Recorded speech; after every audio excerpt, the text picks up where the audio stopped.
প্রিয় দর্শক, আপনারা দেখতে পাচ্ছেন যে বিএনপির চেয়ারম্যান তারেক রহমান কিন্তু রাজশাহীর যে বিশাল জনসভা, সেই জনসভা শেষ করে এখন তিনি নওগাঁর জনসভার খুব কাছাকাছি পৌঁছে গেছেন। আমরা দেখেছি যে সারা রাস্তায় কিন্তু এরকম দুই পাড়ে মানুষ কিন্তু দাঁড়িয়ে তাকে অভিবাদন জানিয়েছেন, শুভেচ্ছা জানিয়েছেন, সালাম বিনিময় করেছেন।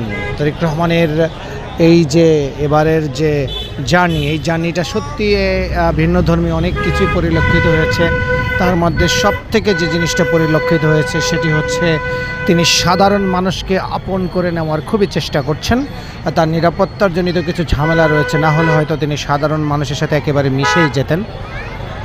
এখন পর্যন্ত আমরা এই যে সিলেট থেকে তার যে নির্বাচনী প্রচারণা শুরু হয়েছে, সেই নির্বাচনী প্রচারণায় দেখতে পাচ্ছি যে মানুষের বিপুল আগ্রহ রয়েছে। ধর্ম মর্ম নির্বিশেষে কিন্তু মানুষ তারেক রহমানকে দেখার জন্য, সালাম বিনিময় করার জন্য কিন্তু তারা কাছে আসছেন।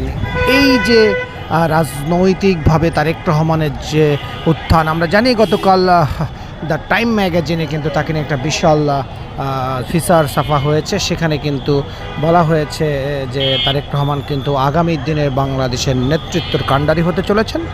এবং আজকে তারেক রহমান যে বক্তব্য দিয়েছেন সিলেটে, সেই আজকে দুঃখিত রাজশাহীতে তিনি যে বক্তব্য দিয়েছেন, সেই বক্তব্য কিন্তু এটা একেবারে প্রতীয়মান হয়েছে যে তারেক রহমান বাংলাদেশের ভবিষ্যতের যে কাণ্ডারি হবেন সেটা তার আচরণেই কিন্তু প্রকাশ পাচ্ছে।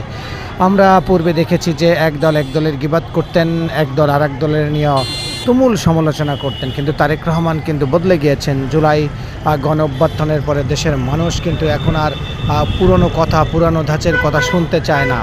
আমরা দেখতে পাচ্ছি যে এবারে নির্বাচনে কিছু ধর্মীয় ট্রাম্প কার্ড বা মুক্তিযুদ্ধর যে বিষয়গুলো, সেগুলো কিন্তু কিছু কিছু জায়গায় উঠে আসলেও সার্বিকভাবে তারেক রহমান কিন্তু যথেষ্ট সচেতনভাবে বক্তব্য প্রদান করছেন এবং বক্তব্য দিচ্ছেন। তিনি প্রমাণ করছেন যে তিনি দেশ, মানুষ, মানবতা এবং স্বাধীনতার সার্বভৌমত্বের পক্ষে অবস্থান নিয়েছেন এবং সেই কারণে তিনি কোনো দলকে কটাক্ষ করছেন না। তিনি মানুষ, সাধারণ জনগণ এবং দেশের জন্য কী করতে চান সেই প্ল্যানটি কিন্তু তিনি বলছেন। আজকে কিন্তু অনেকগুলো নতুন তথ্য দিয়েছেন। কৃষি ঋণ যারা নিয়েছেন, কৃষক, সেই অসহায় সাধারণ মানুষদের জন্য তার নতুন প্ল্যান আজকে জানিয়েছেন যে 10,000 টাকা পর্যন্ত কৃষি ঋণ মওকুফ করা হবে। এটা কিন্তু অবমানীয়।